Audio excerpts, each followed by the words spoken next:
sama-sama cerita. Oke, karena banyak yang request, aku bakal cerita tentang Junko Furuta.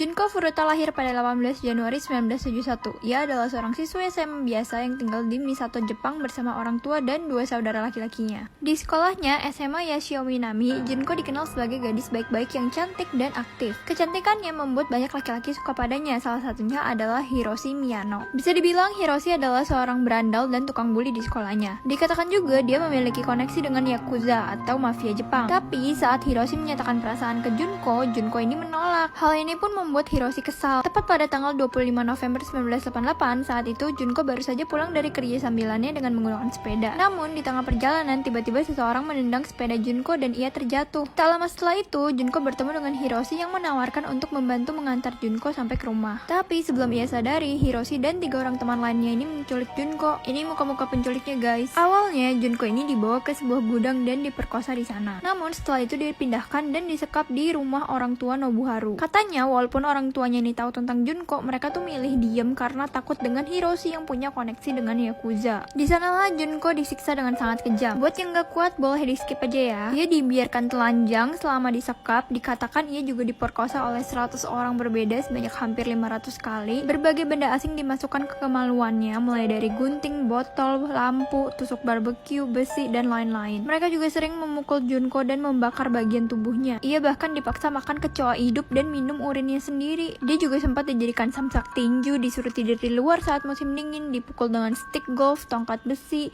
kelopak mata dan kemaluannya dibakar dengan korek api, salah satu putingnya dipotong dengan tang. Pokoknya bener-bener parah banget, guys. 1 bulan lebih disiksa, Junko bahkan memohon kepada para penculiknya untuk membunuhnya. Tapi mereka nggak mengabulkannya. Sampai pada 4 Januari 1989, Junko disuruh bermain mahjong dengan penculiknya dan dia menang. Gak terima karena dikalahkan, Junko ini kembali dipukuli. Penyiksaan itu berlangsung selama 2 jam sampai akhirnya Junko meninggal di hari ke-44 dia disekap. Tubuh Junko yang sudah meninggal itu dimasukkan ke dalam drum minyak dan ditutup dengan semen lalu dibuang di salah satu lahan kosong di Tokyo. Lalu bagaimana polisi tahu tentang Junko? Jadi ternyata selain Junko ada wanita lain yang pernah menjadi korban pemerkosaan oleh grup Hiroshi juga. Wanita ini melapor ke polisi dan dari sanalah kasus